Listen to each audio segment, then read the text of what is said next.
What do filmmakers have to offer their clients? That can also be translated to, why should a client hire me to do their video? This is actually a question that I've really thought about a lot over the past 10 years, and especially over the past 2 years after having moved here to the US from the UK, trying to figure out what my purpose is, what my role is when it comes to creating video content for a client.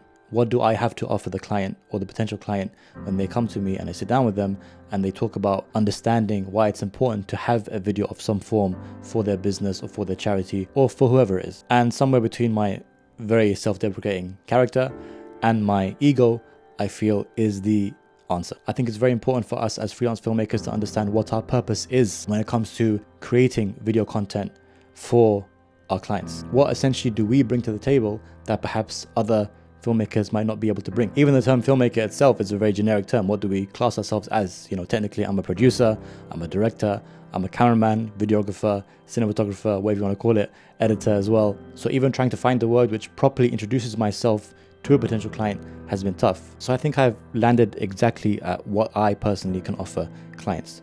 But before I get into that, I want to go back 2 weeks. 2 weeks ago, I went to Miami to record a wonderful initiative where a group of people came together to run the Miami Marathon from all over the United States. It was a great weekend, had a great time. And essentially these runners got together to run the Miami Marathon in order to raise funds for a charity to help orphans in Iraq, Lebanon, and other countries in the Middle East. I was hired by the charity to go there and create a video documenting this experience. Now, the challenge was, how do I come forward and tell this story when more likely than not, it'll be very difficult to record the runners running the entire marathon? So I got together with the organizer and I said, listen, we need to find the most impactful whys of the runners. There's a lot of people running.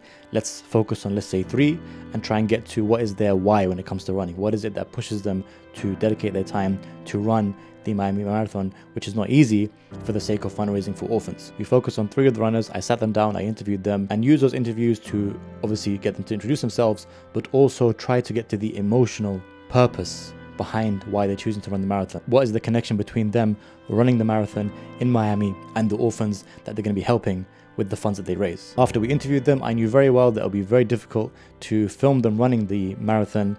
And while we assumed that we can get them in the beginning and the end, we had no idea how that was going to look. So I got all the guys to get to the beach, golden hour, filmed them getting together, running, practicing for the run. And the shots looked beautiful as anticipated. And then on the day of the run, I made sure that I followed them from the morning, getting ready, getting to the marathon. Got those shots of them just about, setting off in their group in the beginning of the marathon. And then we made sure to track their progress throughout the whole day so that when it came to the finish line, I was standing right there and I could see their reaction, their emotion, what they looked like when they crossed that finish line in the marathon after hours of running. I spent a day or 2 putting it together, making sure it was beautiful, emotive, and through the video tried to portray a beautiful, emotional reflection of what that day felt like. Sent it over to the charity. They loved it. They really loved it. They posted it out. The video was shared amongst the runners, their families, their friends, and their circles, and everyone who saw it loved it. Now, here's my point. When the video came out, I called the organizer who put this whole running event together, and what I told him was, when the run was over, you posted an Instagram post, a picture, just a plain picture of the runners standing together with a caption, just, announcing what they've done, announcing how much they've raised. The information was already put out there. The idea that these runners had come together and run this marathon and raise the money, and there was a call out for people to donate more so they can reach their goal. That purpose was already achieved. That was done. What the video did was not just be a video version of that. What it did was allowed people to feel what these runners felt. It's one thing to impart knowledge. It's one thing to tell someone this happened. It's another thing to see an image of it. And it's even another thing to see a video of it. But to share something that someone can feel through dialogue, through visuals, through editing, through music, all coming together, to allow someone to feel what it was like to be on that run. Not just to see it, not just to feel as if they're among it, but to feel the emotions of that day, to feel the purpose of that day, to feel the why of the runners. That is something invaluable. I think the term cinematic is thrown around a lot, but I think what the term cinematic kind of infers, at least for me, is the idea that you are creating something that people can feel. You are creating something that can move the hearts of people. That's very different than just creating a video that creates awareness around an initiative or a business or a charity or whoever it is. And I think that is what we as filmmakers can offer our clients.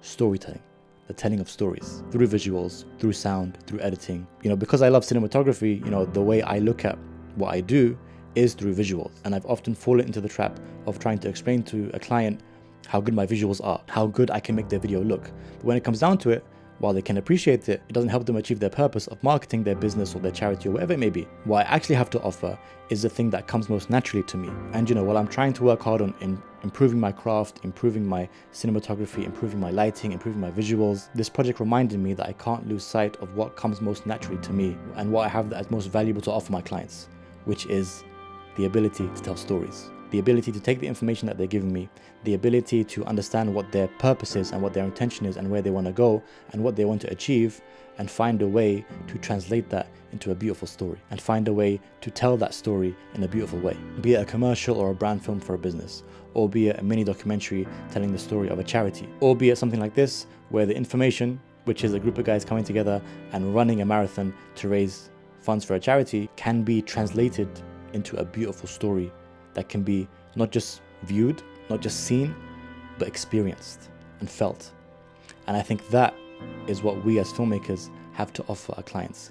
And I think that is also what we need to emphasize when it comes to sitting down with potential clients and explaining to them what we can do. So that was just a reflection that I wanted to share. It honestly really was a light bulb moment for me, because over the past 2 years, I've really tried to find a way to translate the why of what I can offer a client when sitting down to speak to them, and being able to rediscover my most powerful why, which is the desire to tell people stories, and having that as a job is really fulfilling. And I hope that if you are a fellow freelance filmmaker, this video has motivated you to help you rediscover your why. Thank you for watching. I'll see you next week.